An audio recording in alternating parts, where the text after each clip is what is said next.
Yes, welcome back. We move on now, and we're going to be looking at the Lagos State Water Regulatory Body. If you recall, just over a year ago, because I do remember, they were here to tell us when they were set up and what their duties were. So you might wonder, what fresh news do they have for us today? What is going on with the Water Regulatory Body? The Executive Secretary is here. She came to announce their formation that time in 2013. She's here again today. I'd like to welcome Mrs. Tanwa Koya. Good morning. And she's come along with members of the board, Professor Lanre Fagbong. Good morning. Professor of Law and an environmental expert. Thank you.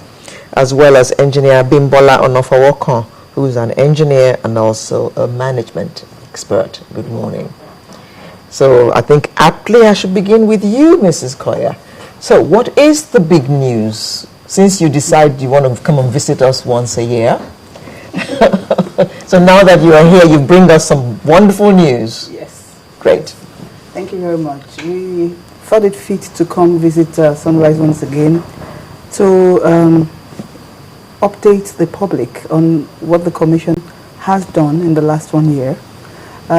We might recall that on the 13th of January 2014, the board of the Commission was inaugurated by His Excellency, at which time the other Commission members were sworn in. The chairman is not here with us today, but we're here with two members, as you've said. And we felt it necessary to begin to interface with the public on the programs and the regulations that we're working on, because we feel that it's very important not to create a gap in information. We've heard people say... Very important. Yes. We've had people say, this commission that's been inaugurated is going to be regulating our boreholes. They're not giving us water. Now they want us to pay for the boreholes that we've constructed. We felt the need to come and put that, explain the issues surrounding that. We also felt the need for the public to hear from our board the actual duties that we're supposed to perform, and also intimate you on how you can interface with us, contact us, relate with us, so that you know exactly what we do. Okay. Now let me switch to Professor here on this side. Professor, what are the objectives of this commission?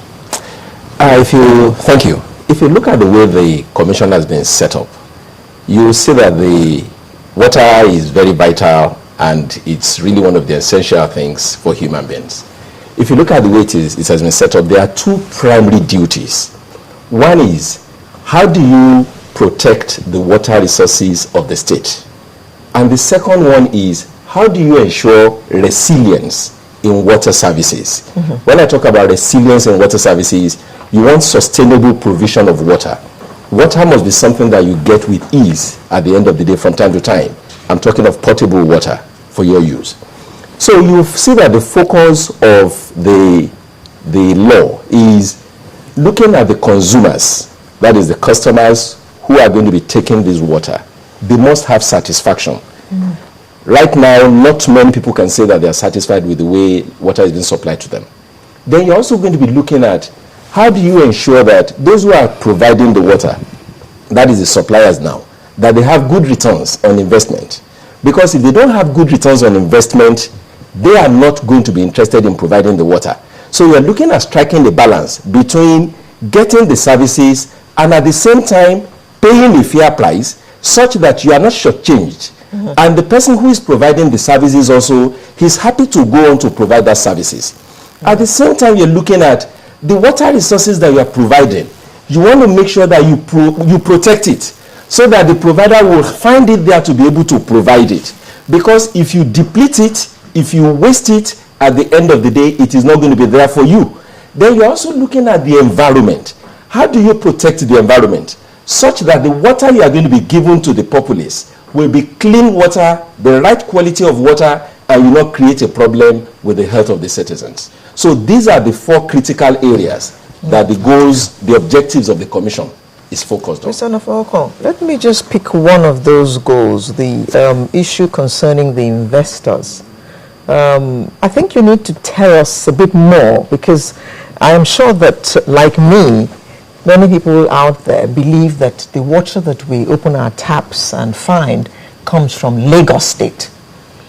But he just mentioned investors. Can you please just break that down for us so we know exactly where our water is coming from? Yeah, one of the, thank you for the question. One of the reasons why we are here is just to satisfy that question, to bring to the knowledge of the public that we feel that one of the reasons that the public are not getting the quality service in provision of water is because there's one sole supplier of water, which is the Lagos State Water Corporation.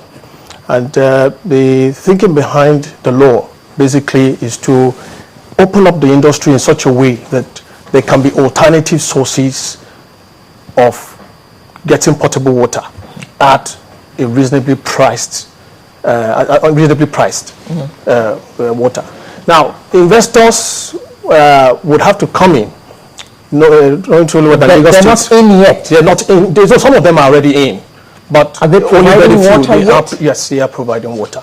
Oh. But in a very, very small scale in estates, some small estates of 200 houses, 50 houses. Okay. Are they providing potable water that you open your tap and correct. you get? Yes, or they correct. are carrying... And you can drink. Yeah, correct. And you can drink. That is why the regulator has come to ensure that they deliver drinkable water if it is labeled drinkable. You don't have to produce drinkable water everywhere, but you must let the citizen know that this is, whether it's drinkable or not, you need to let them know that this is potable water. Because drinkable water you may have to go a little mile to get drinkable water to the people to meet the qualities and the purification. Yeah.